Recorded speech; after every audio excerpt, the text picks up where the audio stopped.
Hello friends, welcome back to the funny video guys and my YouTube channel. Today friends we are going to talk about guys Infinix phone guys phone auto rotate screen guys. How can we use? Friends, we want to use your phone auto rotate screen. So how to use it today friends? I will show you. I will tell you guys.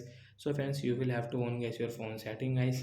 After on phone setting guys, we will tap on guys our phone brightness setting. Again scroll auto rotate screen. We will on from here guys. So after on guys, how can we use guys phone auto rotate screen guys? Come back and suppose you are using any app. Example guys, I am using this YouTube app. Friends, you have to rotate your screen. So guys, you can rotate like that guys. You can rotate your screen guys and you can use it guys.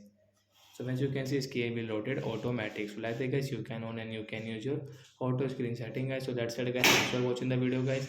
I hope friends you understood how to on and guys how to use guys screen auto rotate screen setting in Infinix phone device. So that's it guys. Thanks for watching the video. Friends, do you have any doubt guys related to guys your screen rotate setting guys? You can ask me in comment section. I will check. I will help you. Bye guys.